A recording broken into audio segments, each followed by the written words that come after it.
तो chemical equilibrium start कर रहे हैं हम लोग।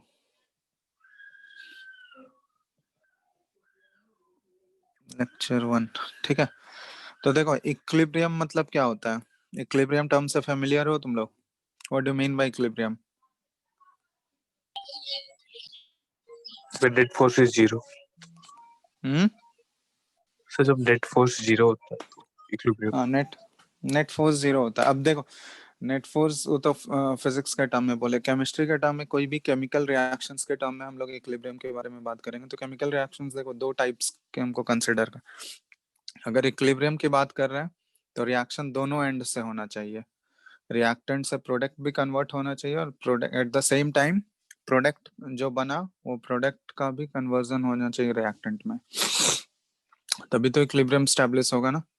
अगर एक ही डायरेक्शन में रिएक्शन मूव करेगा, वन वन डायरेक्शनल अगर होगा तो उस केस में इक्विलिब्रियम आएगा क्या? बोलो। कोई भी रिएक्शन अगर वन डायरेक्शनल होगा तो उसमें इक्विलिब्रियम की बात करेंगे? सिर्फ एक ही डायरेक्शन में अगर वो जाएगा तो। Hello, yes sir. क्या पूछ रहे हैं? रिप्लाई दो। आवाज आ रही है? यस सर आ रही है आवाज। तो बोल रहे हैं कोई भी रिएक्शन अगर सिंगल डायरेक्शन में, कोई एक ही पर्टिकुलर डायरेक्शन में अगर मूव कर रहा होगा तो उस केस में कोई इक्विलिब्रियम की बात नहीं करेंगे हम लोग। इक्विलिब्रियम कब स्टैब्लिश होगा? जब रिएक्शन दोनों डायरेक्शन में हो। दोनों डायरेक्शन में मतलब रिएक्टेंट और प्रोडक्ट दो ही चीज होता है। और रिएक्टेंट को आर से डिनोट कर रहे हैं, प्रोडक्ट को पी से। तो इक्विलिब्रियम कब स्टैब्लिश होगा? तो जनरली इसके लिए टर्म यूज करते हैं कि रिएक्शंस जो होते हैं दो टाइप्स के होते हैं। कौन कौन सा दो टाइप्स होता है? एक होता है रिवर्सिबल रिएक्शंस और दूसरा क्या होगा? इरिवर्सिबल। तो रिवर्सिबल और इरिवर्सिबल में क्या डिफरेंस है बताओ? रिवर्सिबल और इरिवर्सिबल में क्या डिफरेंस होगा? सर रिएक्शन रिवर्स हो सकता है, इसमें नहीं हो सकता। इरिवर्सिबल में मतलब सिंगल डायरेक्शन में जाएगा तो रिएक्टेंट से प्रोडक्ट में ही कन्वर्ट हो पाएगा, प्रोडक्ट का कन्वर्जन वापस रिएक्टेंट में नहीं होगा। तो जैसे मान लो कोई भी रिएक्शन है ए से बी अगर जा रहा है, यहाँ पे ए रिएक्टेंट है और बी प्रोडक्ट है, तो ये इरिवर्सिबल है। मतलब अगर बी बी से अगर ए अगर हम लोग कराएंगे तो ये रिएक्शन नहीं हो रहा है। इसका मतलब वो सिर्फ एक ही डायरेक्शन में मूव कर रहा है और वो डायरेक्शन क्या है? ए से बी। तो इस टाइप के रिएक्शन को बोलते हैं इरिवर्सिबल। और रिवर्सिबल अगर रिप्रेजेंट करना होती है दोनों डायरेक्शन में होगा तो इसको रिवर्सिबल रिएक्शन को हम लोग डबल हेडेड एरो से रिप्रेजेंट करते हैं। एक ये वाला जो एरो है, ऊपर वाला एरो, ये प्रोडक्ट की तरफ जा रहा है, मतलब ये रिएक्टेंट से प्रोडक्ट शो कर रहा है। और ये बैकवर्ड एरो जो है ये प्रोडक्ट से रिएक्टेंट की तरफ, मतलब बी से ए जा रहा है। तो ये ऊपर वाला जो एरो है ये फॉरवर्ड रिएक्शन शो कर रहा है और नीचे वाला जो एरो है हाफ एरो वो रिवर्स डायरेक्शन शो कर रहा है। समझ में आ रहा है ना? तो ये हो गया यस रिवर्सिबल रिएक्शन को ऐसे रिप्रेजेंट करते हैं। ये रिप्रेजेंटेशन हुआ रिवर्सिबल। हाफ हेडेड एरो से हम लोग उसको शो करेंगे, दोनों डायरेक्शन में होगा। ए से बी भी कन्वर्ट हो रहा होगा और बी से at the same time product भी वापस रिएक्टेंट में कन्वर्ट हो रहा होगा। तो इस टाइप के रिएक्शंस को बोलते हैं जो कि फॉरवर्ड और रिवर्स, फॉरवर्ड और बैकवर्ड दोनों डायरेक्शन में जा सकता है। ठीक है। तो यहाँ पे एक टर्म, एक स्टेटमेंट लिख रहा है कि एक्चुअली जो रिवर्सिबल और इरिवर्सिबल है ना, या रिवर्सिबल रिएक्शन, अगर कोई भी रिवर्सिबल रिएक्शन है तो reversible is a nature of reaction. तो किसी भी रिएक्शन का नेचर होता है आइदर वो रिवर्सिबल है या फिर इरिवर्सिबल है। But equilibrium is a state of reaction. समझ में आ रहा है ये? मतलब देखो इक्विलिब्रियम की बात ये तो कंफर्म हो गया कि इक्विलिब्रियम स्टेब्लिश, इक्विलिब्रियम की बात हम लोग सिर्फ और सिर्फ किस में बात करेंगे? रिवर्सिबल रिएक्शन के केस में बात करेंगे। इरिवर्सिबल रिएक्शन में कोई भी इक्विलिब्रियम स्टेब्लिश नहीं होगा। तो रिवर्सिबल और इरिवर्सिबल ये एक्चुअली नेचर ऑफ रिएक्शन है कि कोई भी रिएक्शन रिवर्सिबल अगर दोनों डायरेक्शन में जा सकता है तो रिवर्सिबल, अगर कोई एक ही डायरेक्शन में प्रोसीड करेगा तो इरिवर्सिबल। तो रिवर्सिबल हो गया, या reversibility is a nature of reaction but equilibrium is a state of reaction. जैसे मान लो कोई भी रिवर्सिबल रिएक्शन है तो हमेशा वो तो इक्विलिब्रियम में नहीं रहेगा, कोई एक पर्टिकुलर स्टेट या कोई पर्टिकुलर टाइम होगा, उसी टाइम पे वो इक्विलिब्रियम में रहेगा। ऐसा नहीं है कि रिवर्सिबल कोई भी रिवर्सिबल रिएक्शन है तो वो हमेशा इक्विलिब्रियम में ही रहता है। ठीक है, तो वो वैसा केस नहीं होता है। तो एक पर्टिकुलर कंसंट्रेशन होता है, एक पर्टिकुलर टाइम होता है जिसपे वो इक्विलिब्रियम, एक पर्टिकुलर पॉइंट ऑफ टाइम पे ही वो इक्विलिब्रियम पे रहेगा। तो इसलिए हम लोग बोलते हैं कि रिवर्सिबल जो है वो नेचर ऑफ रिएक्शन है but equilibrium is a state of reaction. और कोई भी रिवर्सिबल रिएक्शन में रिएक्टेंट्स कभी भी पूरा पूरा खत्म नहीं होगा। तो यहाँ पे लिख लेना, रिवर्सिबल रिएक्शन में reactants are never consumed completely. कभी भी रिएक्टेंट का कंसेंट्रेशन इसमें जीरो नहीं होगा, नेवर कंज्यूम्ड कंप्लीटली। बात समझ में आ रहा है क्यों नहीं जीरो होगा?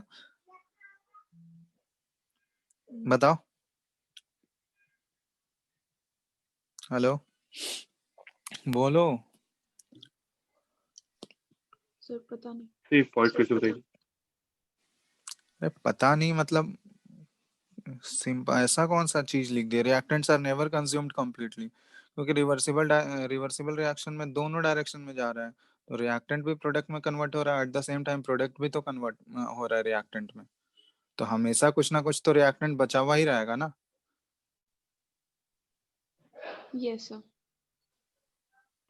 ठीक है, तो इस केस में अगर कोई भी रिएक्शन रिवर्सिबल है तो उसमें रिएक्टेंट ऐसा कभी नहीं होगा कि रिएक्टेंट पूरा 100% कंज्यूम हो गया, क्योंकि दोनों डायरेक्शन में, फॉरवर्ड और बैकवर्ड, दोनों डायरेक्शन में रिएक्शंस हो रहे हैं। लेकिन इरिवर्सिबल में वो एक ही डायरेक्शन में सिर्फ रिएक्टेंट से प्रोडक्ट ही बन रहा है। तो उसमें तो ऑब्वियसली रिएक्ट एक ऐसा टाइम होगा जब रिएक्टेंट पूरा पूरा कंप्लीटली कंज्यूम हो जाएगा, मतलब रिएक्टेंट का कंसंट्रेशन जीरो हो गया। तो उस केस में इरिवर्सिबल रिएक्शन के केस में रिएक्टेंट्स पूरा पूरा खत्म हो सकता है बट रिवर्सिबल के केस में नहीं होगा। तो एग्जांपल रिवर्सिबल रिएक्शंस का बहुत सारे एग्जांपल्स हैं, इसमें तो सारा रिवर्सिबल रिएक्शंस ही देखना है। तो सबसे सिंपल सा एग्जांपल, अमोनिया गैस का जो फॉर्मेशन होता है, N2 gas plus 3H2 gas, ये है 2NH3। तो ये एक रिवर्सिबल रिएक्शन का एग्जांपल है। ठीक है, तो और भी देखेंगे, इसमें पूरा रिवर्सिबल रिएक्शंस के बारे में ही पढ़ना है। तब रिवर्सिबल और इरिवर्सिबल का एक्चुअली एक ग्राफ हम लोग ड्रॉ करते हैं। ये जस्ट पिक्टोरियल ग्राफ है, ये एक्चुअली बताता है कि रिवर्सिबल और इरिवर्सिबल का नेचर कैसे चेंज हो। तो यहाँ पे हम लोग वाई एक्सिस में रिएक्टेंट का कंसंट्रेशन ले रहे हैं और एक्स एक्सिस में टाइम ले रहे हैं। तो यहाँ पे क्या है कि अगर ये इरिवर्सिबल रिएक्शन है तो इरिवर्सिबल रिएक्शन का कंसंट्रेशन जो है ये टाइम के साथ क्या होते जाएगा, बताओ। रिएक्टेंट का कंसंट्रेशन टाइम के साथ क्या होगा? कब होते हम्म, जाएगा? कम होते जाएगा। तो ये इस टाइप का रिप्रेजेंटेशन है कि ये रिएक्टेंट का कंसंट्रेशन टाइम के साथ ये डिक्रीज हो रहा है और एक ऐसा टाइम आएगा जब उसका कंसंट्रेशन क्या हो जाएगा, जीरो हो जाएगा। ठीक है, तो ये ग्राफ जो है ये कौन सा रिएक्शंस को डिपिक्ट कर रहा है, इरिवर्सिबल रिएक्शन, क्योंकि रिएक्टेंट का कंसंट्रेशन टाइम के साथ वो बिल्कुल कम ही होते जा रहा है और एक टाइम पे वो क्या हो गया, बिल्कुल जीरो हो गया। तो ये इरिवर्सिबल हो गया। और अगर हम लोग रिवर्सिबल के लिए ड्रॉ करें तो सर ये रिवर्सिबल स्ट्रेट के लाइन लिए है। स्ट्रेट लाइन जनरली वो नेचर ऑफ वो एक्चुअली जब केमिकल काइनेटिक्स पढ़ोगे तो वहां पे अलग अलग ऑर्डर होता है। ठीक है, तो वो अभी समझ नहीं आएगा, ग्राफ का नेचर अलग अलग रिएक्शंस के लिए अलग अलग होगा। तो जनरली ऐसे ड्रॉ कर दिए हैं, मतलब डिक्रीज करेगा। अब वो डिक्रीज डिपेंड करता है ऑर्डर ऑफ रिएक्शन पे, वो केमिकल काइनेटिक्स में पढ़ाया जाएगा। वो स्ट्रेट लाइन भी हो सकता है, एक्सपोनेंशियली भी डिक्रीज करता है। ठीक है, तो बस वो ध्यान रखो कि वो रिएक्टेंट का कंसंट्रेशन टाइम के साथ डिक्रीज हो रहा है, तो मतलब वो कौन सा रिएक्शन शो कर रहा है, इरिवर्सिबल। लेकिन रिवर्सिबल। रिवर्सिबल के, हाँ, रिवर्सिबल के केस में क्या होगा, पहले हम रिएक्टेंट का कर रहे हैं तो रिएक्टेंट का कंसंट्रेशन इनिशियली क्या हुआ, ये तो डिक्रीज हुआ। इनिशियली तो डिक्रीज ही होगा ना, क्योंकि इनिशियली जब तक रिएक्टेंट खत्म, तो इनिशियली ये डिक्रीज हुआ और एक टाइम आने के बाद ये पूरा कांस्टेंट हो गया। ठीक है, एक जैसे ही वो इक्विलिब्रियम पे पहुंच गया, इक्विलिब्रियम पे उसका कंसंट्रेशन बिल्कुल कांस्टेंट हो गया। तो ये है रिएक्टेंट के लिए ड्रॉ कर रहे हैं, आर है मतलब रिएक्टेंट का ये कंसंट्रेशन है।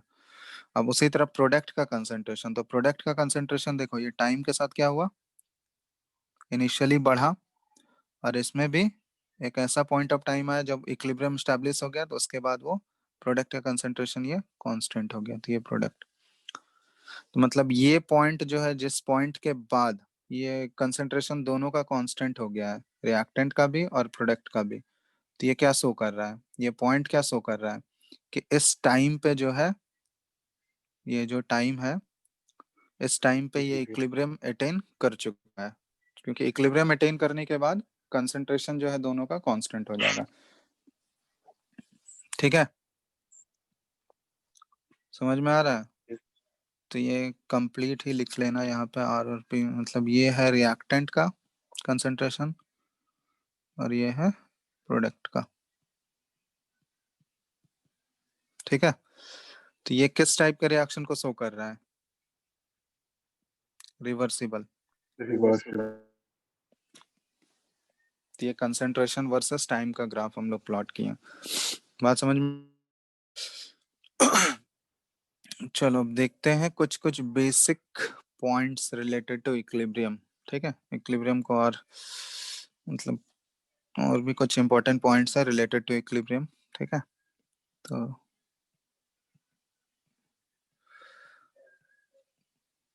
तो कोई भी रिवर्सिबल रिएक्शन अगर इक्विलिब्रियम स्टैब्लिश हो जाएगा, किसी भी रिवर्सिबल रिएक्शन अगर इक्विलिब्रियम स्टैब्लिश हो गया, तो उस केस में क्या होता है, पहला point concentration of each reactant. तो जब भी इक्विलिब्रियम स्टैब्लिश होगा, तो इक्विलिब्रियम स्टैब्लिश होने के बाद जितने भी रिएक्टेंट्स हैं और जितने भी प्रोडक्ट्स हैं, उनका कंसेंट्रेशन बिल्कुल कांस्टेंट हो जाएगा। ठीक है, जब तक इक्विलिब्रियम रहेगा, उस इक्विलिब्रियम पे थ्रू आउट द इक्विलिब्रियम हर एक रिएक्टेंट और हर एक प्रोडक्ट का कंसेंट्रेशन क्या हो जाएगा, कांस्टेंट। ग्राफ से भी दिख रहा होगा, एक बार इक्विलिब्रियम अटेन करने के बाद जब तक इक्विलिब्रियम वो डिस्टर्ब नहीं होगा, तब तक उसका कंसेंट्रेशन क्या रहेगा, बिल्कुल कांस्टेंट रहेगा। तो हम लोग बोल सकते हैं कि concentration of each reactant and product is constant. बात समझ में आ गया? अब इसको हम लोग एक्चुअली 3 टाइप के ग्राफ से डिपिक्ट कर सकते हैं। जैसे मानो 3 टाइप का सिनेरियो हो सकता है, कांस्टेंट तो रहेगा, अब किसका कंसेंट्रेशन ज्यादा रहेगा किसका कंसेंट्रेशन कम रहेगा, वो रिएक्शन टू रिएक्शन वेरी करेगा। कि रिएक्टेंट का कंसेंट्रेशन ज्यादा रहेगा या प्रोडक्ट का कंसेंट्रेशन ज्यादा रहेगा, वो नहीं बता सकते हम लोग ऐसे। ठीक है, वो रिएक्शन देख के नहीं बता सकते हैं, वो तो डिपेंड करेगा कि किसका कंसेंट्रेशन इनिशियली कितना लिए हैं और कैसे रिएक्शन हो रहा है। तो यहाँ पे कॉन्सेंट्रेशन वर्सेस टाइम है, तो ये 3 टाइप का पॉसिबिलिटी है। पहला पॉसिबिलिटी है रिएक्टेंट का कंसेंट्रेशन यहाँ तक डिक्रीज हुआ, इसके बाद ये कांस्टेंट हो गया। और पहला पॉसिबिलिटी जो ऑलरेडी ऊपर ड्रॉ किए हैं, प्रोडक्ट का कंसेंट्रेशन यहाँ पे ज्यादा है और रिएक्टेंट का कंसेंट्रेशन कम है। ये मान लो आर रिएक्टेंट का है और ये प्रोडक्ट का है। तो एक तो ये पॉसिबिलिटी है। दूसरा पॉसिबिलिटी क्या है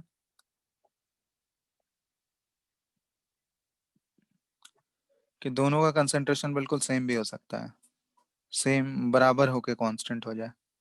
ठीक है, ये रिएक्टेंट का और ये प्रोडक्ट का, और इसके बाद ये दोनों बराबर हो गया, ये रिएक्टेंट और प्रोडक्ट दोनों हो गया। समझ में आया? ये दूसरा पॉसिबिलिटी है।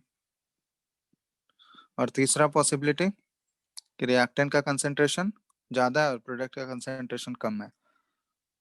तो कोई भी पॉसिबिलिटी हो सकता है इसमें, तो कोई वो फिक्स नहीं है कि किसी का ज्यादा किसका ज्यादा होगा या किसका कम होगा, वो रिएक्शन टू रिएक्शन वेरी करेगा। तो यहाँ पे ये प्रोडक्ट का कंसेंट्रेशन कम ही रह गया और रिएक्टेंट का कंसेंट्रेशन ज्यादा। ठीक है, तो ये इस टाइप का ये हो गया प्रोडक्ट और ये हो गया रिएक्टेंट। बात समझ में आ रहा है क्या बोल रहा है? Yes sir. ठीक है, तो ये 3 केसेस हैं, तो इन तीनों में से कोई एक पॉसिबिलिटी हो सकता है। तो ये तीनों इक्विलिब्रियम को डिपिक्ट कर रहा है या नहीं? क्योंकि ये वाला जो पॉइंट है, जिस पॉइंट के बाद उसके कंसंट्रेशन कांस्टेंट हो रहा है, इसका मतलब उस पॉइंट को हम लोग क्या बोलेंगे? ये कौन सा पॉइंट है? इक्विलिब्रियम पॉइंट है, ठीक है। तो मतलब इस पॉइंट पे या इस टाइम पे वो रिएक्शन इक्विलिब्रियम अटेन कर लिया, और जैसे ही इक्विलिब्रियम अटेन करेगा तो जितने भी उसमें रिएक्टेंट्स या प्रोडक्ट्स इन्वॉल्व होंगे, या रिएक्शन में जितने भी रिएक्टेंट और प्रोडक्ट प्रेजेंट होंगे, वो सारा कांस्टेंट हो जाएगा। तो पहला पॉइंट ये हो गया related to equilibrium. Second point, equilibrium is dynamic in nature. Dynamic का मतलब क्या होता है? जो एक्सप्लेन करता है। So moving. तो जैसे देखो, इक्विलिब्रियम डायनामिक इन नेचर, मतलब ऐसा नहीं है कि एक बार इक्विलिब्रियम स्टैब्लिश हो गया तो वो हमेशा इक्विलिब्रियम में ही रहेगा, वैसा कुछ नहीं है। इक्विलिब्रियम वो कंडीशंस पे डिपेंड करता है। अगर हम लोग रिएक्शन के कंडीशंस में क्या क्या है, टेम्परेचर हो गया, प्रेशर हो गया, वॉल्यूम हो गया, तो ये सारे कंडीशंस हैं। तो एक बार मान लो इक्विलिब्रियम अटेन हो चुका है अगर किसी भी रिएक्शन का, तो अगर मान लो उस इक्विलिब्रियम पे हम लोग कंडीशंस को डिस्टर्ब कर दिए, या किसी भी इक्विलिब्रियम पे ही हम लोग रिएक्टेंट के कंसंट्रेशन को भी अगर चेंज कर दिए, रिएक्टेंट या प्रोडक्ट किसी के भी कंसंट्रेशन को चेंज कर देंगे, या मान लो प्रेशर ही चेंज कर दिए, वॉल्यूम ही चेंज कर दिए, तो उसकी वजह से इक्विलिब्रियम डिस्टर्ब हो जाएगा। और इक्विलिब्रियम डिस्टर्ब होगा तो उसके बाद वापस फिर वो एक नया इक्विलिब्रियम स्टैब्लिश होगा, ठीक है। तो यही होता है डायनामिक इन नेचर का, मतलब वही हुआ कि ऐसा नहीं है कि एक बार इक्विलिब्रियम आ गया तो वो हमेशा कांस्टेंट, हमेशा इक्विलिब्रियम में ही रहेगा। वो इक्विलिब्रियम डिस्टर्ब भी हो सकता है और वापस से री इक्विलिब्रियम स्टैब्लिश होगा। समझ में आ रहा है ना? तो इसलिए बोलते हैं इक्विलिब्रियम जो होता है वो डायनामिक नेचर का है। सेकंड पॉइंट ये हो गया। Third, equilibrium is always attained in a closed container। ये बात समझ में आ रहा है? इक्विलिब्रियम हमेशा क्लोज कंटेनर में अटेन होगा। सर ऐसा क्यों? बताओ ऐसा क्यों? प्रोडक्ट और रिएक्टेंट से कंसिस्टेंट कांस्टेंट। तो रिएक्शन में तो जनरली कुछ भी हो सकता है ना। बहुत सारे रिएक्शंस में देखो, केमिकल रिएक्शन में गैसेस का इवोल्यूशन होता है ना। तो जनरली गैसेस के बारे में ही डील करेंगे हम लोग यहाँ पे, क्योंकि जनरली गैसेस का ही कंसंट्रेशन कंसिडर करना पड़ेगा, क्योंकि सॉलिड और लिक्विड का कंसंट्रेशन वो जनरली हम लोग 1 एज्यूम करते हैं इस चैप्टर में, ये हम आगे बताएंगे लॉ ऑफ मास सेक्शन में। तो सॉलिड और लिक्विड जनरली उसका कंसंट्रेशन चेंज नहीं होता है, क्योंकि उनका डेंसिटी ऑलमोस्ट कांस्टेंट रहता है। तो जनरली गैसियस रिएक्टेंट्स इन्वॉल्व होंगे, गैसियस रिएक्टेंट और प्रोडक्ट इन्वॉल्व होंगे। तो कोई भी केमिकल रिएक्शन में अगर गैस इवॉल्व होगा, अगर वो ओपन कंटेनर है तो गैस बचा हुआ रहेगा क्या वहाँ? No sir. तो वो तो गैस निकल जाएगा ना। तो अगर प्रोडक्ट ही निकल गया तो उसके बाद कोई इक्विलिब्रियम की बात कर पाएंगे क्या हम लोग? नो। तो इसलिए जब भी हम लोग रिवर्सिबल रिएक्शन में इक्विलिब्रियम से रिलेटेड कोई भी क्वेश्चन करेंगे या कोई भी सिचुएशन में बात करेंगे, तो इक्विलिब्रियम हमेशा क्लोज कंटेनर होना चाहिए उसके लिए, ठीक है। ओपन कंटेनर में इक्विलिब्रियम अटेन नहीं होगा कभी भी। नेक्स्ट पॉइंट है इक्विलिब्रियम कैन बी अटेन्ड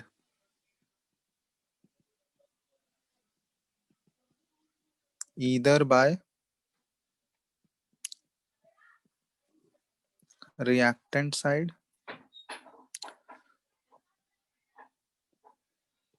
और प्रोडक्ट साइड, ठीक है। तो देखो ये इक्विलिब्रियम जो है आइदर दोनों साइड से किसी भी साइड से अटेन हो सकता है, होगा सेम टाइम पे, बट दोनों साइड से हो सकता है। मतलब ऐसा नहीं है कि हमेशा इक्विलिब्रियम रिएक्टेंट वाले साइड से ही अटेन होगा, क्योंकि जैसे ही रिएक्टेंट प्रोडक्ट में कन्वर्ट होने लगेगा तो प्रोडक्ट का भी तो कन्वर्जन रिएक्टेंट में होगा ना। जैसे ही प्रोडक्ट बनना स्टार्ट होगा उसके बाद प्रोडक्ट भी रिएक्टेंट में कन्वर्ट होगा। तो इसलिए हम लोग बोलते हैं कि रिएक्शन, ये इक्विलिब्रियम कंडीशन जो एस्टेब्लिश होगा वो दोनों डायरेक्शन में से किसी भी डायरेक्शन से हो सकता है। रिएक्टेंट का डायरेक्शन से भी पहले हो सकता है या फिर प्रोडक्ट के भी डायरेक्शन से हो सकता है। तो ये कोई फिक्स नहीं होता है कि किसी एक ही डायरेक्शन से इक्विलिब्रियम अटेन होगा। सो ठीक है, तो किसी भी, क्योंकि दोनों डायरेक्शन में टू वे डायरेक्शन है रिएक्शन होने का, तो किसी भी डायरेक्शन से पहले इक्विलिब्रियम अटेन हो सकता है। तो ये हो गया सर इसका फोर्थ। एक एग्जांपल दीजिए ना प्लीज। क्या एग्जांपल? सो फोर्थ पॉइंट का एग्जाम्पल इसमें क्या है, मतलब कोई भी, वो तो कंडीशंस पे डिपेंड करेगा ना, तो क्या क्या कंसेंट्रेशन लिए है, ऐसे एग्जाम्पल, ऐसा पर्टिकुलर कोई एग्जाम्पल नहीं होता है इसका।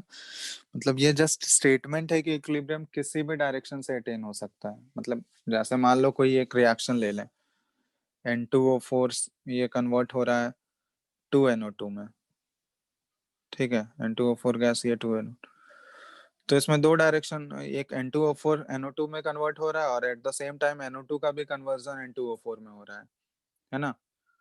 तो दोनों डायरेक्शन, ये हम लोग अगर माने फॉरवर्ड डायरेक्शन ये अगर एज्यूम करें और ये बैकवर्ड डायरेक्शन, तो फॉरवर्ड और बैकवर्ड दोनों डायरेक्शन से इक्विलिब्रियम अटेन हो सकता है। मतलब दोनों पॉसिबिलिटी है कि फॉरवर्ड से भी हो सकता है और बैकवर्ड से भी हो सकता है।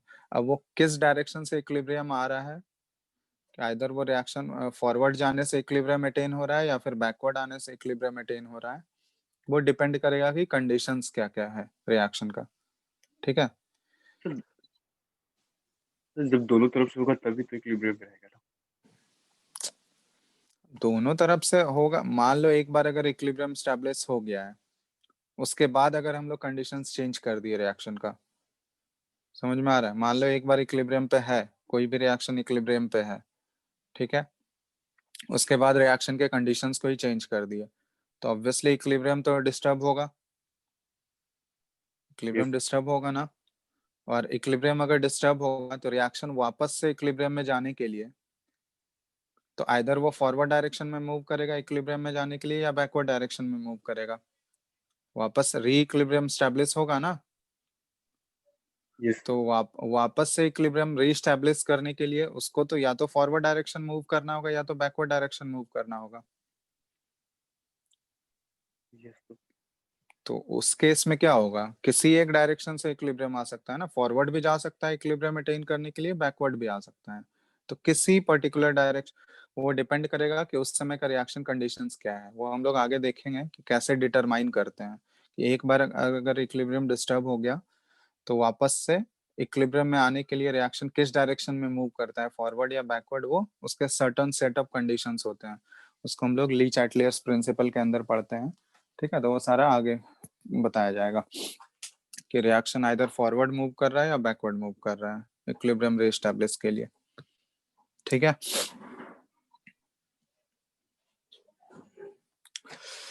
चलो, तो नेक्स्ट पॉइंट है equilibrium point is detected by.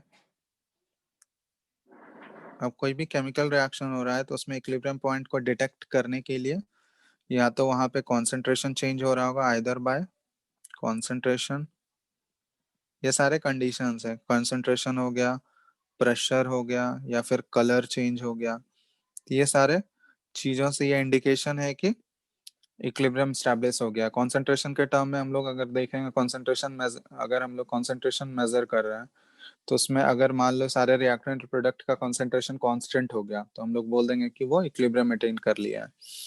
ठीक है, तो ये सारे इंडिकेटर्स हैं, ये सारे कंडीशंस का यूज करके हम लोग इक्विलिब्रियम को डिटेक्ट कर सकते हैं।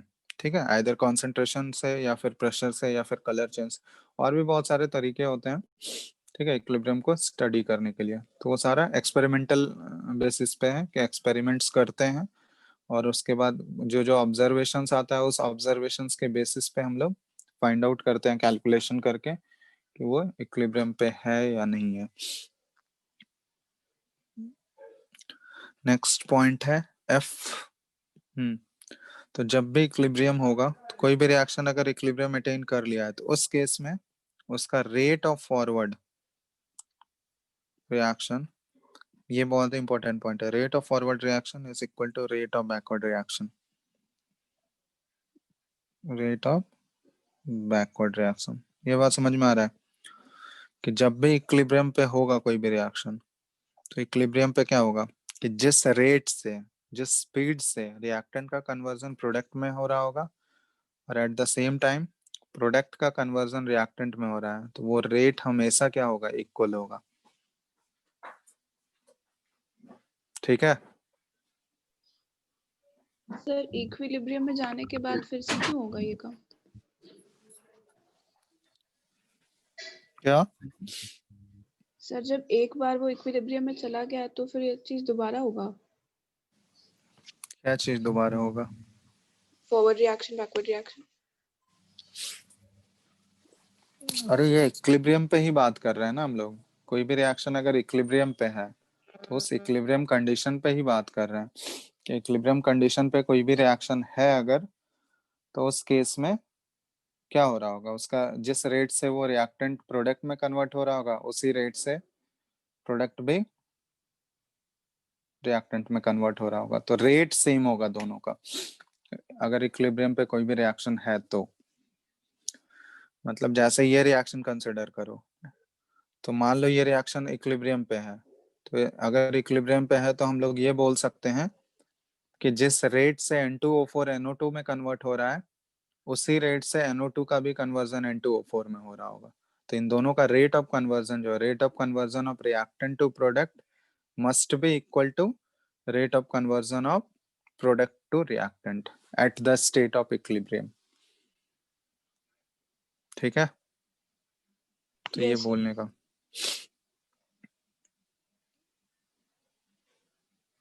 चलो तो ये अगर समझ आ गया,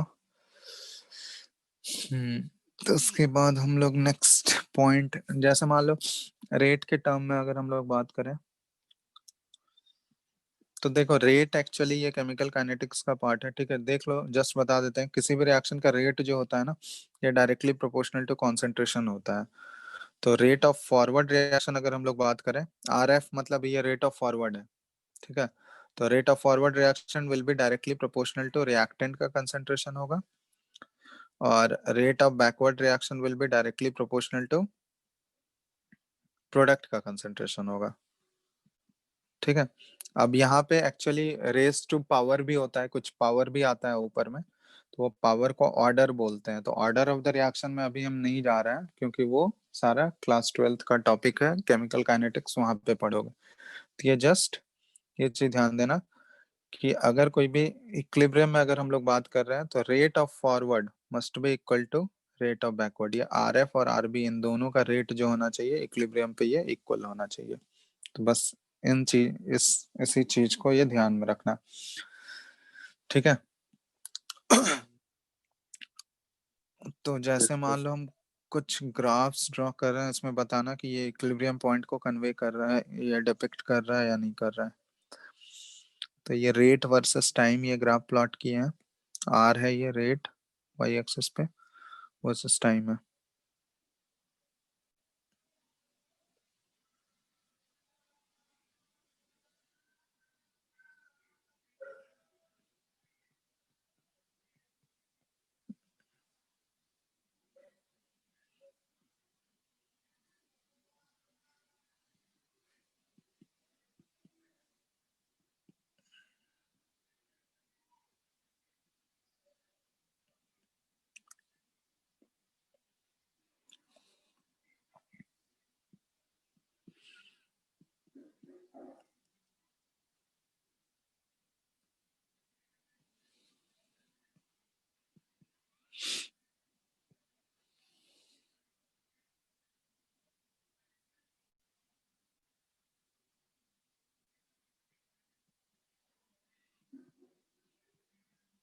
चलो इन तीनों में बताओ कौन सा ग्राफ जो है ये इक्विलिब्रियम पॉइंट को शो कर रहा है, रिप्रेजेंट कर रहा है। रेट वर्सेस टाइम का ग्राफ है।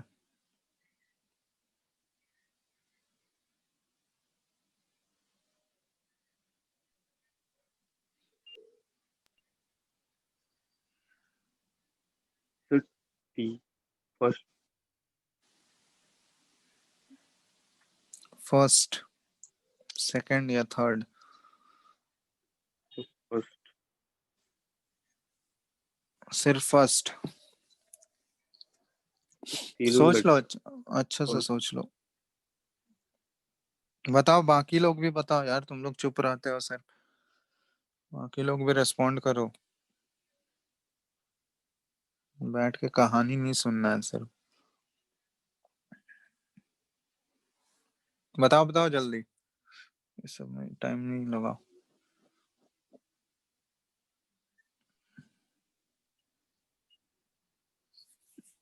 अरे बोलोगे कोई यार? सर तीनों। तीनों शो कर रहा है? चलो और कोई आंसर दो।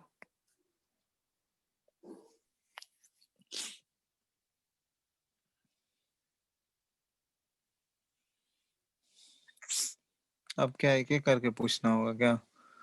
तुम लोग यार कुछ बोलते ही नहीं हो खुद से।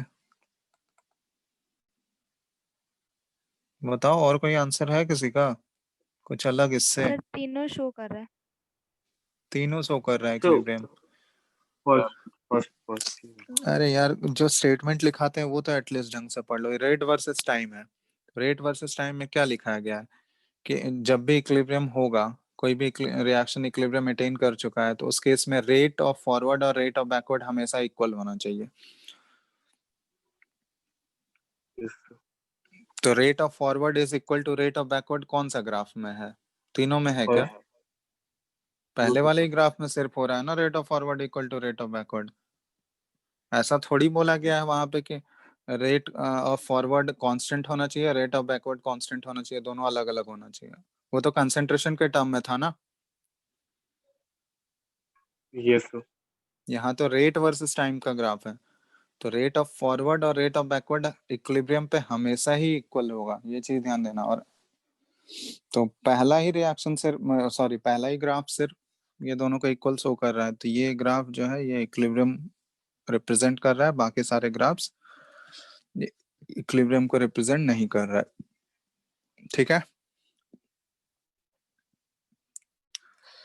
नेक्स्ट पॉइंट है जी, इक्विलिब्रियम मे बी अफेक्टेड। ठीक है, डायनामिक इन नेचर है, पहले ही बता चुके हैं। तो इक्विलिब्रियम डिस्टर्ब हो सकता है कौन कौन सा चीजों से? कॉन्सेंट्रेशन चेंजेस, अगर मान लो किसी भी रिएक्टेंट या प्रोडक्ट का कॉन्सेंट्रेशन चेंज कर दिए तो इक्विलिब्रियम डिस्टर्ब हो जाएगा। Pressure changes, volume changes, temperature etcetera. ठीक है, तो ये सारे फैक्टर्स हैं, सब फैक्टर्स हम लोग पढ़ेंगे ले चार्टलेस प्रिंसिपल में कि कैसे इक्विलिब्रियम डिस्टर्ब होता है। ठीक है, तो ये सारा कुछ कुछ पॉइंट्स था रिलेटेड टू इक्विलिब्रियम, ये ध्यान रखना क्योंकि इससे थ्योरेटिकल क्वेश्चंस बनाया जा सकता है। ठीक है, चलो ये हो गया इक्विलिब्रियम के बारे में। अब हम लोग देखते हैं टाइप्स ऑफ इक्विलिब्रियम, कितने टाइप्स के इक्विलिब्रियम हो सकते हैं। तो सबसे पहला, ये तो आसान है, तुम लोग को पता ही होगा। पहला हम लोग टाइप देख रहे हैं on the basis of their physical state. तो दो टाइप के इक्विलिब्रियम होंगे इसमें, पहला फिजिकल इक्विलिब्रियम और दूसरा केमिकल इक्विलिब्रियम। तो फिजिकल इक्विलिब्रियम और केमिकल इक्विलिब्रियम, इन दोनों में क्या डिफरेंस होगा बताओ? फिजिकल इक्विलिब्रियम मतलब क्या हुआ, यहाँ पे कोई फिजिकल इक्विलिब्रियम में कोई भी केमिकल रिएक्शन नहीं हो रहा होगा, और केमिकल इक्विलिब्रियम में एक केमिकल रिएक्शन इन्वॉल्व होगा। तो फिजिकल इक्विलिब्रियम में मान लो जैसे H2O है, वो सॉलिड से लिक्विड में कन्वर्ट होता है ना, आइस से लिक्विड मेल्ट करता है वो। तो H2 ये भी इक्विलिब्रियम में रहता है, H2O सॉलिड, ये H2O लिक्विड। यहाँ पे कोई केमिकल रिएक्शन हो रहा है क्या? ये तो change in state, physical state he change हो रहा है ना जस्ट। तो अगर ये दोनों रिएक्शन इक्विलिब्रियम, ये तो इक्विलिब्रियम में रहता है क्योंकि वाटर जो है 0 डिग्री पे सॉलिड और लिक्विड दोनों में रह सकता है, रह सकता है ना। Yes sir. तो उस केस में ये इक्विलिब्रियम पे रहेगा। तो इस टाइप के एग्जांपल्स को हम लोग बोलेंगे फिजिकल इक्विलिब्रियम, जहाँ पे जस्ट एक फिजिकल स्टेट चेंज हो रहा होगा। ठीक है, या फेज चेंज हो रहा होगा, सॉलिड लिक्विड, या फिर इसमें एक और चीज ऐड कर लेना, एलोट्रोपिक चेंज होगा। तो जैसे मान लो एलोट्रोप्स पढ़े हो ना, कार्बन के बहुत सारे एलिमेंट हैं एलोट्रोपी शो करते हैं। जैसे कार्बन का ही एग्जांपल, कार्बन का पढ़े होगे तुम लोग कि कार्बन के बहुत सारे एलोट्रोप्स हाँ। एग्जिस्ट करते हैं। एलोट्रोप्स मतलब क्या हुआ कि सेम एलिमेंट है और वो डिफरेंट फॉर्म्स में एग्जिस्ट करता है, उनके स्ट्रक्चर्स डिफरेंट हैं। ठीक है, जैसे कार्बन का अलग अलग दो टाइप्स होता है, क्रिस्टलाइन और एमॉर्फस। तो क्रिस्टलाइन एलोट्रोप्स में आ जाएगा तुम्हारा कार्बन हो गया, कार्बन का एलोट्रोप्स तो उसमें डायमंड हो गया, ग्राफाइट हो गया, एक बकमंस्टर फलरेंस होता है। तो इन तीनों में डिफरेंस क्या है? तीनों कार्बन का ही बना हुआ है, बट इनके फिजिकल प्रॉपर्टीज वेरी करते हैं, है ना, क्योंकि इनका स्ट्रक्चर डिफरेंट होता है। डायमंड का स्ट्रक्चर जो है वो टेट्राहेड्रल स्ट्रक्चर होता है, 3D वाला। ग्राफाइट का हेक्सागोनल लेयर्ड स्ट्रक्चर होता है, 2D स्ट्रक्चर। और बकमंस्टर फॉलरेन का उसमें वो रेगुलर हेक्सागन और पेंटा हाँ, वो रेगुलर हेक्सागन और पेंटागन अरेंज्ड वो 3D स्ट्रक्चर होता है। तो स्ट्रक्चरल डिफरेंसेस की वजह से वो उनके फिजिकल फीचर्स में वेरिएशन होता है। ठीक है, तो जैसे मान लो यहाँ पे कार्बन जो है ग्राफाइट से, कार्बन मान लो ये ग्राफाइट फॉर्म में है और ये डायमंड फॉर्म में अगर कन्वर्ट हो रहा है, तो ये भी एक फिजिकल इक्विलिब्रियम का एग्जांपल है। ठीक है, तो यहाँ पे कोई केमिकल फिजिकल इक्विलिब्रियम में जस्ट ये ध्यान रखना कोई केमिकल रिएक्शन नहीं हो रहा होगा, जस्ट फेज चेंज हो रहा होगा या फिर एलोट्रोपिक चेंज हो रहा होगा। ठीक है, तो इस टाइप के इक्विलिब्रियम को हम लोग बोलेंगे फिजिकल इक्विलिब्रियम। केमिकल इक्विलिब्रियम मतलब वहां पे केमिकल रिएक्शन, जैसे मान लो अमोनिया गैस, तो H2 प्लस ये 3H2 प्लस N2 गैस, यहाँ पे ये दोनों रिएक्ट करके अमोनिया गैस फॉर्म करेगा। तो इस जहाँ पे केमिकल रिएक्शन इन्वॉल्व होगा, तो उस टाइप में अगर उस टाइप के रिवर्सिबल रिएक्शन में अगर इक्विलिब्रियम एस्टैब्लिश हो रहा है, देन वी विल से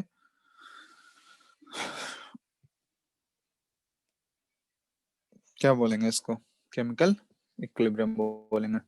ठीक है, तो पहला तो टाइप्स ऑफ इक्विलिब्रियम हो गया on the basis of their physical state, कि अगर on the basis of type of change, अगर वहां पे केमिकल चेंज हो रहा होगा तो उसको केमिकल इक्विलिब्रियम में रिप्रेजेंट करेंगे हम लोग, और अगर सिर्फ फिजिकल चेंजेस हो रहे होंगे तो फिजिकल इक्विलिब्रियम में आएगा। नेक्स्ट होता है सेकंड टाइप जो है इक्विलिब्रियम का, ये है वो पॉइंट होमोजी बोली था क्या केमिकल इक्विलिब्रियम, केमिकल इक्विलिब्रियम को केमिकल इक्विलिब्रियम का सर वो डेफिनेशन कैसे बोली था? डेफिनेशन क्या है, मतलब अगर कोई भी केमिकल रिएक्शन हो रहा हो और केमिकल रिएक्शन होने के बाद अगर इक्विलिब्रियम स्टेब्लिश हो रहा है, तो फिर उसको हम लोग केमिकल इक्विलिब्रियम बोलेंगे। ठीक है ना, if the equilibrium is established after chemical reaction takes place, then it is known as chemical equilibrium।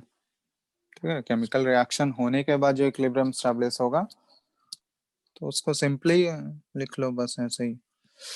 चलो नेक्स्ट है होमोजीनियस एंड हेट्रोजीनियस इक्विलिब्रियम।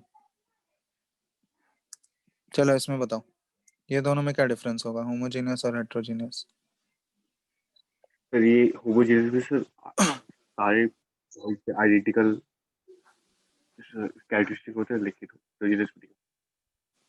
चलो होमोजीनियस और हेट्रोजीनियस ये हम लोग केमिकल मतलब केमिकल रिएक्शंस में जहाँ पे रिएक्टेंट और प्रोडक्ट इन्वॉल्व होंगे उसके टर्म में बात करेंगे।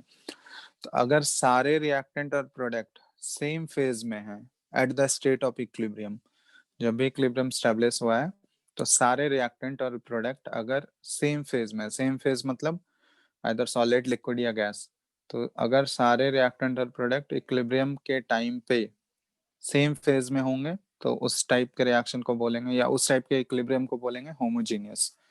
और अगर अलग अलग फेज में होगा तो फिर हेट्रोजीनियस। समझ में आया? तो होमोजीनियस मतलब ऐसा लिख लेना कि if all the reagents, reagents का मतलब समझते हो ना, रिएजेंट में रिएक्टेंट प्लस प्रोडक्ट दोनों आ गया, reactants plus products are in the same phase at equilibrium, तो इस टाइप के इक्विलिब्रियम को बोलते हैं होमोजीनियस। जैसे अमोनिया गैस वाला ही एग्जांपल लो, सिंपल सा एग्जांपल है, N2 gas plus 3H2 gas. तो ये रिएक्शन अगर इक्विलिब्रियम में आएगा तो देख लो जितने भी रिएक्टेंट और प्रोडक्ट हैं इसमें सारे गैसियस फेज में है ना। Yes sir. तो ये किसका एग्जांपल हो गया, होमोजेनियस का। और भी है, जैसे मान लो इसके अलावा कोई और दूसरा रिएक्शन ले लें, जैसे हाइड्रोलिसिस ऑफ एस्टर वाला रिएक्शन लेते हैं। ये एक्वस फेज में है, प्लस H2O, ये लिक्विड है।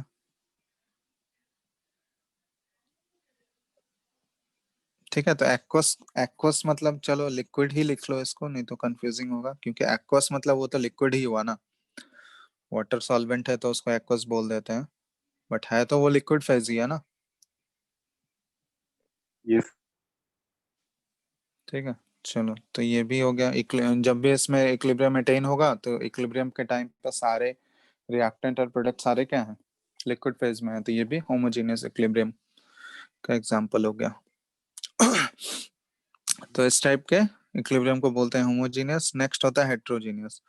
तो हेट्रोजीनियस जस्ट होमोजेनियस का उल्टा हो गया, कि कोई भी एक रिएक्टेंट या प्रोडक्ट अगर अलग फेज में होगा, ठीक है, तो उसको बोलते हैं हम लोग हेट्रोजीनियस। तो इफ टू और मोर phases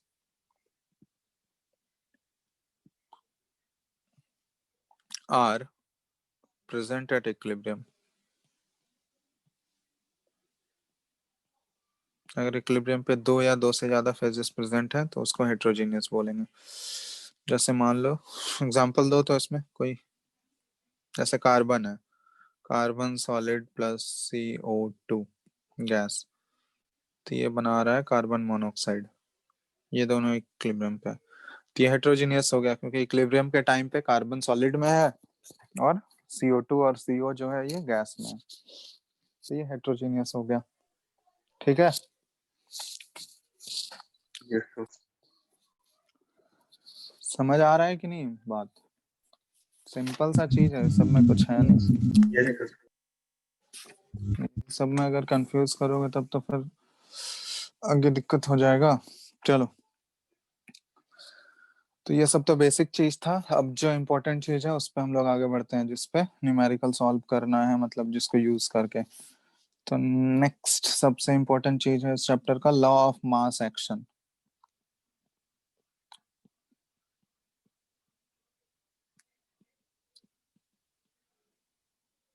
ठीक है, law of mass action actually क्या है कि किसी भी रिएक्शन को रिप्रेजेंट करने का तरीका। तो इस रिएक्शन को पहले स्टेटमेंट लिखो, फिर एक्सप्लेन करते हैं। तो according to this law, according to this law, rate of reaction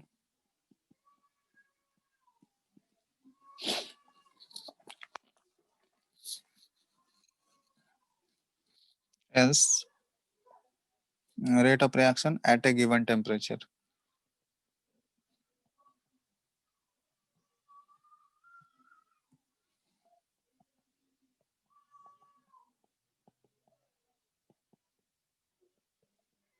Is directly proportional to the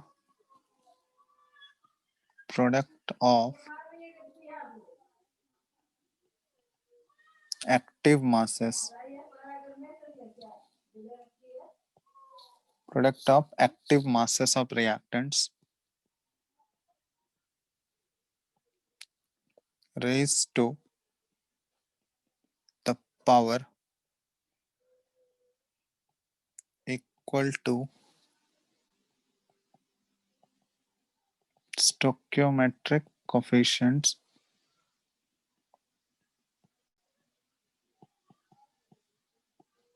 of the balanced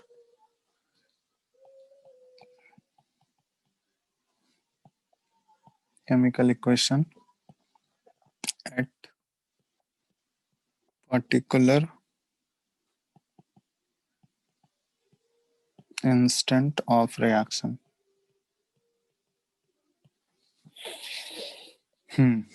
तो ये है,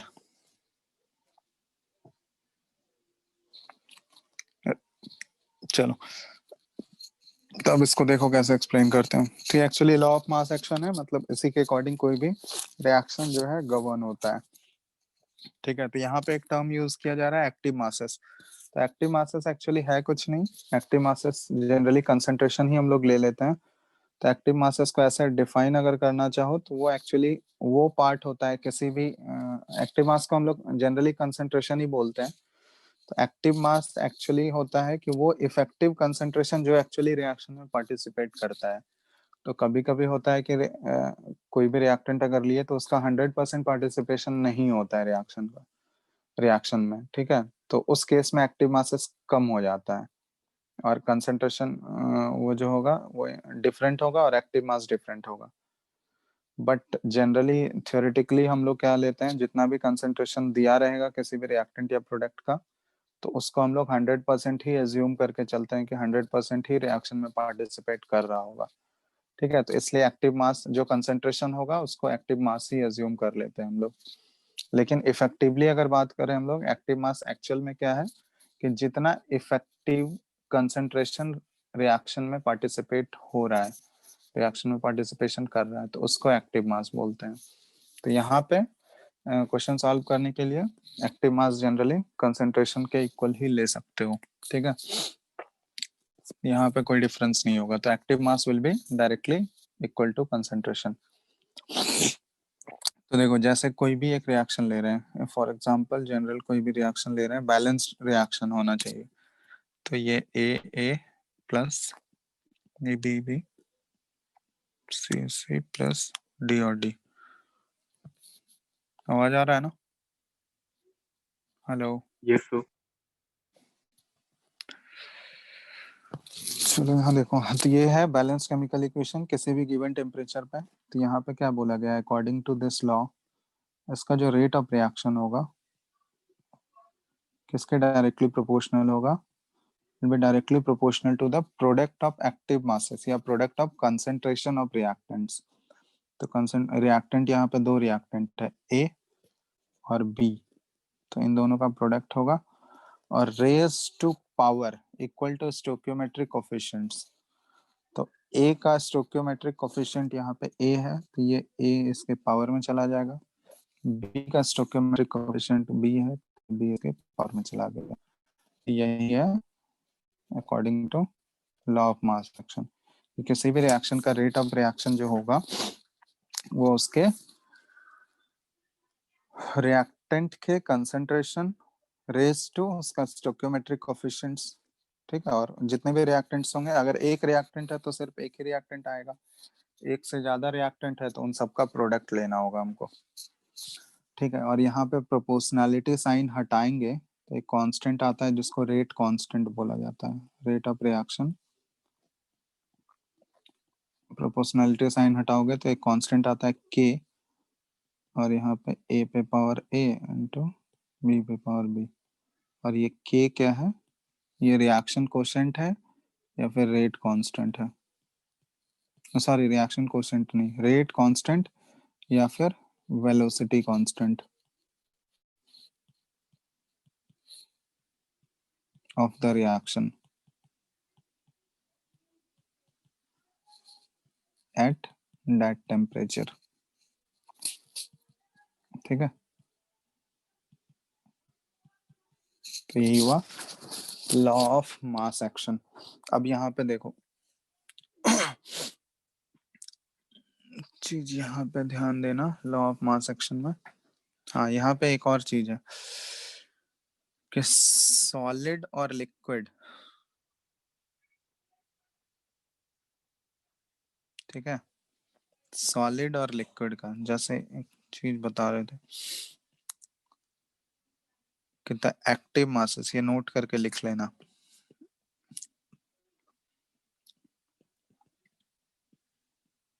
The active masses of solids and pure liquids इस एक्टिव मास लिख लो यहाँ पे इज ए कांस्टेंट क्वांटिटी, और ये constant हमेशा यूनिटी के इक्वल मतलब 1 के इक्वल लेते हैं, ठीक है। बिकॉज रीजन भी लिख लेना, there is no change in activity in their activity lane.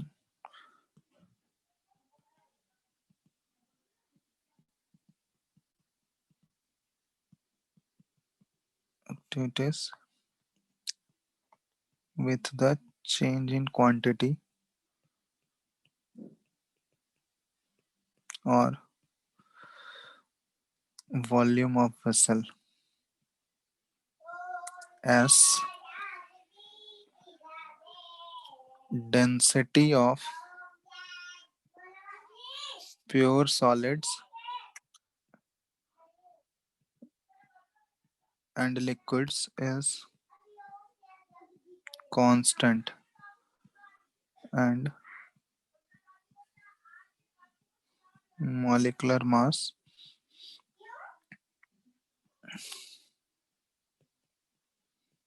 is also constant। ठीक है, तो ये चीज हुआ कि एक्टिव मास जो है सॉलिड और लिक्विड मतलब प्योर सॉलिड और प्योर लिक्विड का एक्टिव मास जो है हमेशा तुमको कांस्टेंट एज्यूम करना है, वो कांस्टेंट क्वांटिटी होता है, ठीक है, और वो 1 के इक्वल एज्यूम करना है। बिकॉज रीजन भी दिया हुआ है क्योंकि उसके एक्टिविटी में कोई भी चेंज या उसके कंसेंट्रेशन में कोई भी चेंज जनरली नहीं आएगा, बिकॉज उनका डेंसिटी क्या होता है वो हमेशा कांस्टेंट रहता है, ठीक है, क्योंकि उसका मॉलिक्यूलर मास जो लोग हैं सॉलिड और लिक्विड का जनरली कांस्टेंट रहता है, ठीक है, और उसका डेंसिटी भी चेंज नहीं होगा, उतना ज्यादा डेंसिटी चेंज नहीं होगा। वेरिएशन जो होता है डेंसिटी में बहुत ही नेग्लिजिबल होता है, तो उसको आसानी से हम लोग नेग्लेक्ट कर सकते हैं, ठीक है। तो कोई चेंज डेंसिटी में चेंज नहीं आने की वजह से ही उनका कंसंट्रेशन ऑलमोस्ट हम लोग कांस्टेंट अज्यूम कर लेते हैं, और या थोड़ा बहुत भी हो रहा होगा तो उसको नेग्लेक्ट कर देंगे। तो इसलिए सॉलिड और प्योर लिक्विड का कंसंट्रेशन कभी भी हम लोग यहाँ पे उसको ऑलमोस्ट कांस्टेंट ही कंसिडर करेंगे, और उनका एक्टिविटी या कंसंट्रेशन हमेशा 1 ही लेना है तुमको, ठीक है। तो जो भी एक्टिविटी में चेंज आ रहा होगा वो किसका चेंज आ रहा होगा, गैसियस के केस में लेना है या फिर कोई सॉल्यूशन के केस में, मतलब वो अगर प्योर लिक्विड नहीं है कोई सॉल्यूशन बना हुआ है, ठीक है, तो उस केस में सॉल्यूशन के केस में तुमको एक्टिविटी उसका कंसिडर करना होगा। यहाँ पे तो जनरली सॉल्यूशन इन्वॉल्व नहीं होगा, यहाँ पे जनरली इस चैप्टर में तो गैसेस ही आएंगे, लेकिन केमिकल काइनेटिक्स में जब हम लोग पढ़ेंगे 12th में तो वहां पे सॉल्यूशन भी आएगा, तो वहां पे सॉल्यूशन वाला टर्म कंसिडर करेंगे। यहाँ पे तो जनरली गैसेस से काम चल जाएगा, ठीक है। तो अब देखो इसका एप्लीकेशन कैसे इसको अप्लाई करना है, तो वो आगे क्वेश्चंस करेंगे तो वहां पे पता चल जाएगा। तो अभी हम लोग देख रहे हैं लॉ ऑफ मास एक्शन। तो लॉ ऑफ मास एक्शन के अकॉर्डिंग क्या है देखो, जैसे कोई भी रिएक्शन सिंपल सा एग्जांपल लेते हैं, जैसे ये एग्जांपल है ए गैस जो है गैसेस रिएक्शन ही ले रहा है, ये बी गैस में कन्वर्ट हो रहा है, ठीक है। तो यहाँ पे अगर तुम लिखोगे रेट ऑफ रिएक्शन, बताओ तो रेट ऑफ फॉरवर्ड हम लोग लिख रहे हैं पहले, तो रेट ऑफ फॉरवर्ड रिएक्शन के लिए क्या लिखोगे बताओ, concentration E rate of forward reaction is equal to rate constant के, और ये रेट कांस्टेंट के फॉरवर्ड का लेना है हमको के एफ, क्योंकि फॉरवर्ड के लिए लिख रहा है तो रेट कांस्टेंट फॉरवर्ड का, और कंसंट्रेशन ऑफ ए, और पावर क्या आएगा, तो यहाँ पे कोफिशिएंट कुछ नहीं है 1 है तो पावर 1 ही रहेगा, समझ में आ रहा है। तो ये हम लोग फर्स्ट इक्वेशन इसको मानते हैं। चलो R B rate of backward, तो रेट ऑफ बैकवर्ड क्या होगा, रेट ऑफ बैकवर्ड किसके लिखोगे बताओ क्या आएगा एक्सप्रेशन, तो KB के B rate constant of backward और कंसंट्रेशन ऑफ B बी पे constant पावर 1, 1 ठीक है, ये सेकंड इक्वेशन है। अब यहाँ देखो, अब इक्विलिब्रियम पे तुम लोग को बताया गया है एट इक्विलिब्रियम, इक्विलिब्रियम पे क्या होता है, अगर ये रिएक्शन इक्विलिब्रियम पे होगा RS is equal to R तो rate of forward is equal to rate of backward, मतलब यहाँ पे हम लोग बोल सकते हैं कि F into concentration of A is equal to KB into concentration of B। इसका मतलब हो गया KF by KB is equal to concentration of B by concentration of A। ठीक है, और यही KF by KB को रिप्लेस कर देते हैं एक बड़ा K से, जिसको बोला जाता है इक्विलिब्रियम कांस्टेंट। और ये इक्विलिब्रियम कांस्टेंट आ गया concentration of b by concentration of a. और यहाँ के क्या है, ये है इक्विलिब्रियम कांस्टेंट, कैपिटल के। ठीक है, वो स्मॉल के था, के एफ और के बी, वो रेट कांस्टेंट था, और ये के जो है कैपिटल के, ये इक्विलिब्रियम कांस्टेंट है। ठीक है, और ये क्या हो गया, b concentration of b by concentration of a, मतलब ये बी क्या है यहाँ पे, प्रोडक्ट है, तो कॉन्सेंट्रेशन ऑफ प्रोडक्ट लिखना है, और ए क्या है यहाँ पे, रिएक्टेंट है, तो कॉन्सेंट्रेशन ऑफ रिएक्टेंट। तो जैसे मान लो इस रिएक्शन के लिए अगर हमको के का लिखना है, बताना इसके लिए क्या एक्सप्रेशन आएगा के का।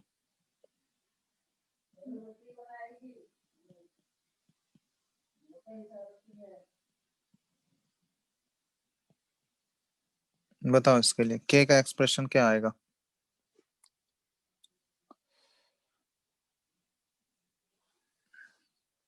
बताओ जल्दी। ठीक।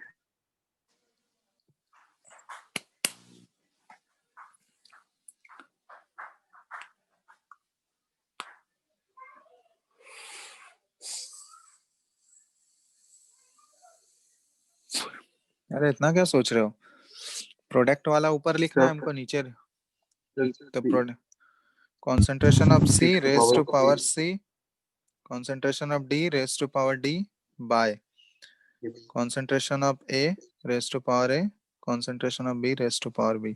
अब यहाँ देखो, जरूरी नहीं है कि concentration के टर्म में ही रिप्रेजेंट करे, अगर ये concentration के टर्म में रिप्रेजेंट होगा तो ये K जो है ना, अलग अलग इसका टाइप्स होता है, एक KC होता है, एक KP होता है, एक KX होता है। ठीक है, समझ में आ रहा है। KC कब यूज करेंगे, जब कॉन्सेंट्रेशन वाला टर्म लेंगे, तो यहाँ पे अगर कॉन्सेंट्रेशन के टर्म में हम लोग डील करेंगे तो इसको केसी से रिप्रेजेंट करेंगे। यही अगर कॉन्सेंट्रेशन रिप्लेस हो जाएगा, क्योंकि गैस है, तो गैस को हम लोग कॉन्सेंट्रेशन में भी लिख सकते हैं, प्रेशर के टर्म में भी लिख सकते हैं। तो गैसियस रिएक्टेंट और प्रोडक्ट अगर होगा तो उसके लिए पार्शियल प्रेशर से भी डिनोट कर सकते हैं। तो अगर उसमें पार्शियल प्रेशर वाला एक्सप्रेशन लिखोगे, पार्शियल प्रेशर वाला टर्म्स आएगा, तो उसको केपी से रिप्रेजेंट करेंगे। और x अगर आ गया के एक्स, मतलब अगर मोल फ्रैक्शन के टर्म में रिप्रेजेंट कर रहे हैं तो वो मोल फ्रैक्शन के टर्म में आएगा, तो के एक्स हो जाएगा वो। जैसे मान लो ये रिएक्शन है, ए गैस, ये सिंपल सा ले रहा है ए गैस और ये बी गैस, तो इसके लिए के सी अगर लिखना है हमको, तो के सी मतलब क्या हुआ, कॉन्सेंट्रेशन के टर्म में, concentration of b by concentration of a, ये के सी हो गया। केपी अगर लिखना है तो ये पार्शियल प्रेशर के टर्म में, तो पार्शियल प्रेशर ऑफ बी, और पावर यहाँ वही जो पावर आता है कोफिशिएंट, पावर 1, तो 1 मतलब 1 ही रहेगा, और तो उतना ही रहेगा, bye partial pressure of A reactant, तो ये केपी हो गया। और के एक्स अगर रिप्रेजेंट करना है तो के एक्स क्या हो जाएगा, मोल फ्रैक्शन ऑफ बी और रेस टू पावर 1 जो कोफिशिएंट होगा उसका, तो यहाँ तो कोफिशिएंट 1 ही है, मान लो यहाँ 2 से मल्टीप्लाई कर दिया, अब सही है, तो अब समझ में आ जाएगा। यहाँ पावर 2, ये भी पावर 2, यहाँ भी पावर 2, ये भी पावर 2, और इस केस में भी power 2 by mole fraction of a पे पावर 2। ठीक है, तो ये तीन अलग अलग हुआ, के सी, के पी और के एक्स। समझ में आ गया ना तीनों का टर्म, कब यूज करना है, के सी कब बोलेंगे, कब बोलना है के सी, जब कॉन्सेंट्रेशन के टर्म में आ रहा होगा। केपी कब बोलेंगे, जब पार्शियल प्रेशर के टर्म में रिप्रेजेंट करेंगे। और के एक्स कब बोलेंगे, जब मोल फ्रैक्शन के टर्म में रिप्रेजेंट करेंगे। ठीक है, एक्स जो है यहाँ पे मोल फ्रैक्शन। ठीक है, समझ में आ गया? Yes, sir. चलो, तो ये अगर समझ आ गया तब तो ठीक है।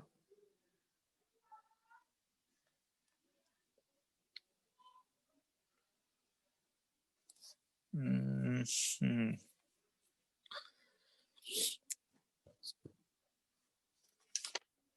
चलो इसमें एक चीज और देख लेते हैं, फिर बाकी आगे नेक्स्ट क्लास में करते हैं।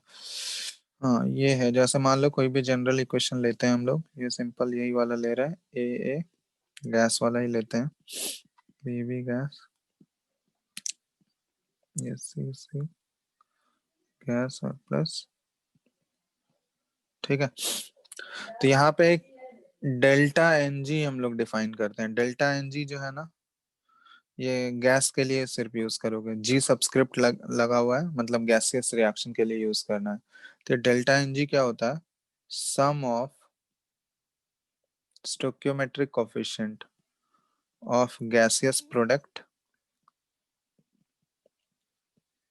Minus sum of stoichiometric coefficient of gaseous reactant, ठीक है। ये है डेल्टा एन जी। तो यहाँ पे इस रिएक्शन के लिए बताना, तो डेल्टा एन जी क्या होगा, बोलो।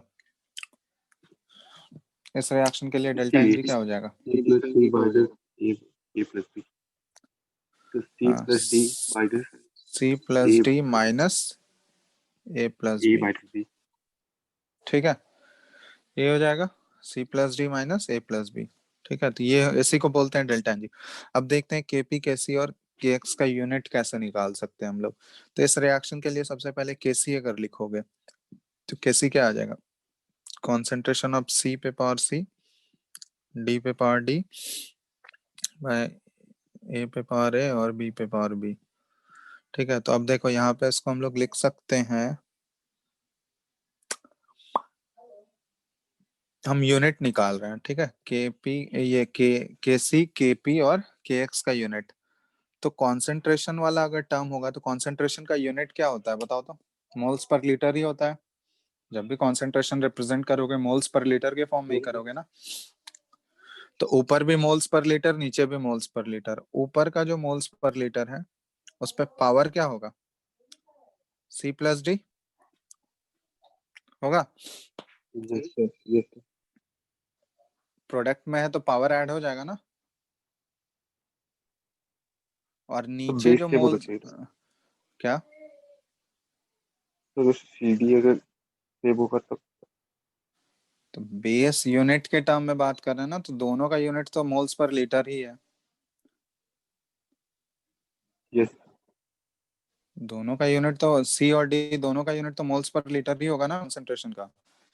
तो कौन यूनिट के टर्म में हम लोग बात कर रहे हैं, तो यूनिट मोल्स पर लीटर ही होगा। तो पावर दोनों का क्या हो गया? ऐड हो गया, सी प्लस डी। और नीचे भी वही होगा, मोल्स पर लीटर, तो वहां भी पावर ए प्लस बी हो जाएगा। तो ए प्लस बी को अगर ऊपर ले आए हम लोग तो सी माइनस डी माइनस ए plus b, sorry c plus D minus ए प्लस बी, यही होगा। बताओ। यस यस सर तो केसी का अगर यूनिट निकालना है ना किसी भी रिएक्शन का, तो केसी का यूनिट क्या हो जाएगा? मोल्स पर लीटर और उस पर पावर डेल्टा एन जी। क्योंकि ये सी प्लस डी माइनस ए प्लस बी ये क्या है? डेल्टा एन जी ही तो है। तो केसी का यूनिट क्या हो जाएगा? मोल्स पर लीटर और उस पर पावर क्या हो जाएगा? Delta N G. ये केसी का हो गया। इसी तरह केपी का यूनिट बताओ। तो केपी हो गया, पार्शियल प्रेशर के टर्म में हम लोग रिलेट करेंगे, तो पार्शियल प्रेशर ऑफ सी पे power c into partial pressure of d पे power d, by partial pressure of a पे power a into partial pressure of b पे पावर बी। तो यहाँ पार्शियल प्रेशर का यूनिट क्या होगा? एटीएम। तो एटीएम पे power C plus D by ATM पे पावर ए प्लस बी। तो यहाँ भी हम लोग लिख सकते हैं ये एटीएम पे पावर सी प्लस डी माइनस ए प्लस बी होगा। यस सर तो केपी का यूनिट हम लोग क्या लिख सकते हैं? एटीएम पे पावर 88 डेल्टा एन जी। तो ये केपी का। के एक्स का कोई यूनिट होगा क्या? सर वो kx सही होगा सर। kx तो मोल मोल फ्रैक्शन फ्रैक्शन। होता है, तो मोल फ्रैक्शन ऑफ c पे power c into mole fraction of d पे power d bye mole fraction of a पे पावर a और मोल फ्रैक्शन ऑफ b पे पावर b। तो मोल फ्रैक्शन तो यूनिटलेस क्वांटिटी है, तो मोल फ्रैक्शन का तो ऊपर नीचे कोई यूनिट होगा ही नहीं, तो इसलिए kx क्या होगा, ये यूनिटलेस है, kx का कोई भी यूनिट नहीं होगा। बाकी kp और kc का हम लोग यूनिट रिएक्शन देख के वो हम लोग निकाल सकते हैं, बट kx का कोई भी यूनिट नहीं होगा। ठीक है, यस सर। चलो तो ये इतना समझ में आ गया। तो आज बस थ्योरेटिकल पार्ट हम लोग कवर किए हैं। नेक्स्ट क्लास में इसको कैसे अप्लाई करना है न्यूमेरिकली, प्रॉब्लम्स कैसे सॉल्व करना है, वो नेक्स्ट क्लास में हम लोग करेंगे इसका। ठीक है, तो देख लो एक बार, कोई डाउट है इसमें तो बताओ, आगे प्रॉब्लम्स नेक्स्ट क्लास से करेंगे, बताओ। सर वो एक्टिव मास जो वर्ड लिए छोड़ दिया। एक्टिव मास वो वन लेना है सॉलिड और लिक्विड का, प्योर लिक्विड का, क्योंकि उनका sir active mass active mass तो एक्चुअली, सर वो कितना एक्टिव भी हो मास सकता है अगर वो एक्चुअली, पार्टिसिपेट करे तो। एक्टिव मास एक्चुअली है क्या, कंसंट्रेशन है, ठीक है। तो कंसंट्रेशन, तो जनरली सॉलिड और लिक्विड के केस में क्या होता है कि कंसंट्रेशन ऑलमोस्ट कांस्टेंट रहता है, रिएक्शन में पार्टिसिपेट थोड़ा बहुत वॉल्यूम चेंजेस अगर हो भी रहा होगा तो उसकी वजह से उतना ज्यादा फर्क नहीं पड़ता है, उनका डेंसिटी जो है वो कांस्टेंट ही रहता है, ठीक है, डेंसिटी में उतना ज्यादा फर्क नहीं पड़ेगा, इसलिए उनका कॉन्सेंट्रेशन भी हम लोग कांस्टेंट एज्यूम कर लेते हैं। थोड़ा बहुत चेंज होता है बट उसको नेग्लेक्ट कर दिया जाता है, ठीक है। तो ये चीज बस ध्यान रखना, बाकी एक्टिव मासेस को डिटेल में नहीं करना है, बस एक्टिव मास, बस टर्म आ रहा है इसमें, बस समझ जाओ कि एक्टिव मास एक्चुअली है क्या, एक्टिव मास को कंसंट्रेशन ही एज्यूम करके चलना, ठीक है। एक्टिव मास ये सब चीज हायर क्लासेस में पढ़ोगे आगे, यहाँ पे बस कंसंट्रेशन उसको एज्यूम कर लो। डिफरेंस वही है एक्टिव मास और कंसंट्रेशन में, कि कंसंट्रेशन होता है कि जितना दिया हुआ है एक्चुअली, एक्टिव मास क्या होता है कि उस कंसंट्रेशन में कितना मास एक्टिवली पार्टिसिपेट कर रहा है रिएक्शन में, उसको हम लोग बोलते हैं एक्टिव मास, ठीक है, क्योंकि 100% नहीं करता है, लेकिन यहाँ यस पे हम लोग सर। हाँ बोलो। सर वो जो लास्ट चैप्टर था सो उसका एक डिस्कशन क्लास चाहिए था, मतलब इसी वीक में नेक्स्ट वीक में। क्या गैसेस स्टेट का, यस सर। क्या उसमें डाउट्स हैं और भी, यस सर, काफी ज्यादा। तो अरे तो तुम लोग ग्रुप में डालो ना, ग्रुप में क्यों नहीं डालते हो। चलो ठीक है, नेक्स्ट वीक में एक क्लास रख लेंगे। और सर केमिस्ट्री का सिर्फ फ्रीक्वेंसी थोड़ा बढ़ा दो। केमिस्ट्री का फ्रीक्वेंसी केमिस्ट्री क्लास का फ्रीक्वेंसी सर काफी धीरे चल। काफी कम है, कहाँ से कम है यस। यार, तुम लोग का पैरेलली चल रहा है इतना सारा चैप्टर, तुम लोग का ऑर्गेनिक भी चल रहा है पैरेलली, इधर फिजिकल भी चल रहा है, इनऑर्गेनिक भी चल रहा है, तो कम कैसे है, ऑलमोस्ट सिलेबस तो सही ही चल रहा है पेस पे, बाकी सारे सब्जेक्ट्स के मुकाबले। तो इसमें तो केमिस्ट्री का सिलेबस तो काफी वास्ट है, तो उसके हिसाब से तो ये सही चल रहा है मेरे को लग रहा है जैसे, क्योंकि तीनों तो स्टार्ट हो गया है ना, उधर ऑर्गेनिक में तुम लोग का आइसोमेरिज्म हो ही गया होगा। नहीं सर, नहीं हुआ, अभी स्टार्ट भी नहीं हुआ। ठीक है, तो आइसोमेरिज्म में ज्यादा कुछ है नहीं, तुम लोग का 11th में बस स्ट्रक्चरल आइसोमेरिज्म तक है, तो उतना से स्ट्रक्चरल तो आइसोमेरिज्म हो फिजिकल तो केमिस्ट्री में काफी पीछे ऐसा लग रहा। कहाँ से पीछे चल रहा है, फिजिकल में क्या बचा हुआ है सर, थर्मोडायनेमिक्स ही तो मेन चैप्टर बचा हुआ है, इक्विलिब्रियम स्टार्ट हो ही गया, तो तो केमिकल इसमें इक्विलिब्रियम होता क्या। काफी टाइम उसमें बहुत खिंचा जाता है चैप्टर। तो बाकी फिजिक्स और केमिस्ट्री में, सॉरी फिजिक्स और मैथ्स में तुम लोग का बहुत सही चल रहा है क्या, फिजिक्स में कितना चैप्टर हो गया। उसमें पीछे चल रहा केमिस्ट्री का मेरे हिसाब से सही चल रहा है, फिजिकल में देखो थर्मोडायनेमिक्स है, थर्मोडायनेमिक्स में टाइम लगेगा, उसको तो बाद में करेंगे, केमिकल इक्विलिब्रियम में ज्यादा क्लास नहीं लगने वाला है, इसमें तो 4 मैक्सिमम 4 से 5 क्लास लगेगा केमिकल इक्विलिब्रियम में। उसके बाद आयनिक है, आयनिक में थोड़ा डबल कर लो, आयनिक में टाइम Yes. लगेगा। केमिकल इक्विलिब्रियम में जितना टाइम लगेगा इसका डबल लगने वाला है। तो अगर मान लो 4 क्लास तो उसमें 8 क्लास, 8 या 9 क्लास लगेगा, मैक्सिमम 10 मान लो। Yes, sir. तो एक बार इक्विलिब्रियम हो गया तब तो फिर तुम लोग का फिजिकल ऑलमोस्ट कंप्लीट ही है। एक थर्मोडायनेमिक्स सिर्फ बचा हुआ होगा, और क्या बचा हुआ है फिजिकल में, हो गया बस।